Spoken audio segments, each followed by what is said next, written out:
No Talking by Andrew Clements. Chapter 8, Science Fiction. It was 4 minutes into the 5th grade lunch period, and Mrs. Hyatt was pretty sure that any second now her alarm clock was going to start making that awful sound, brat, brat, brat, brat, because the principal was almost certain that she was still at home, in her own comfy bed, dreaming away. She had to be dreaming. But no, she looked at her watch, and it showed the same time as the large clock above the stage in the school cafeteria, 12:04. On any other day, Mrs. Hyatt would have already used her bullhorn at least once, because when half the 5th graders were standing in the food line and the other half were in the milk line or rushing toward their seats, there was always a terrific burst of yelling and calling out and wild chatter, sort of like feeding time at the zoo. Not today. There was no talking at all, not one word. Over 125 children milling around the lunchroom, and not a peep from any of them. Today the principal could hear the clattering of the worn-out motor in the milk cooler, and she could hear the kitchen workers talking softly to each other, and she could hear the children's feet on the tile floor, shuffling along through the lines. The quiet almost frightened her. Mrs. Hyatt felt like she was in a scene from a creepy science fiction movie. She actually liked a good scary movie now and then, but she did not like the ideas in her mind at this moment, because it seemed like aliens had possessed these 5th graders and zapped their brains. Or maybe some strange creature had nipped off all their tongues, nothing left but little stubs that couldn't make a sound. The principal shivered. Then she noticed a girl staring at her. Mrs. Hyatt realized she must have had a strange look on her face. As the girl sat down with her lunch tray, Mrs. Hyatt forced herself to smile and said, "Hi there, Sheila. How are you today?" Her voice almost echoed in the quiet lunchroom. Every boy in the milk line turned and stared at Sheila. The girls turned and looked too.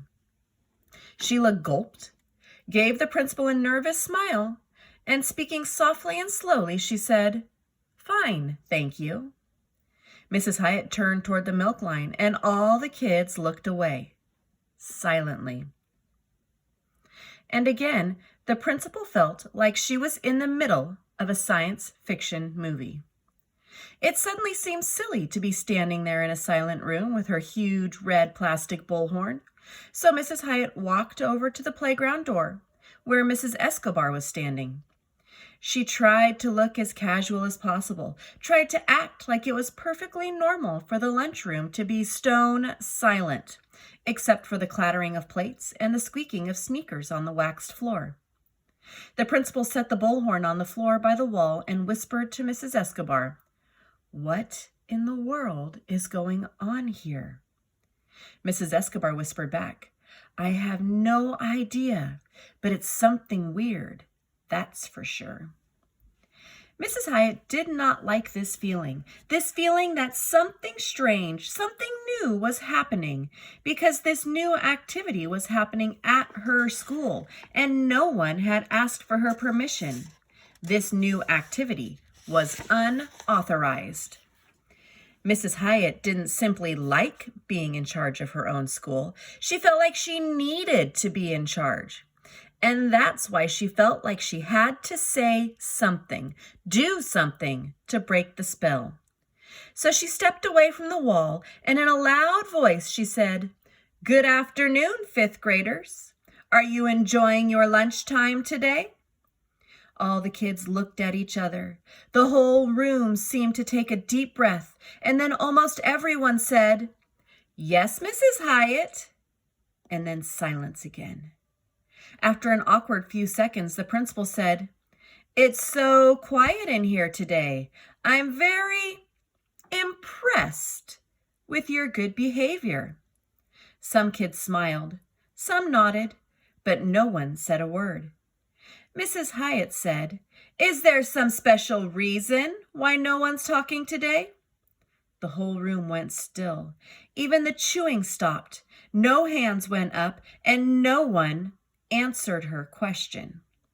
But Mrs. Hyatt was a keen observer, and in that sudden stillness, she noticed something. Right after she asked her question, it seemed like almost every boy looked at Dave Packer, who was standing beside the milk cooler. And it seemed like almost every girl took a quick look at Lindsay Burgess, who was just sitting down at a table. And the principal thought, that's odd. But the whole situation was odd, very odd.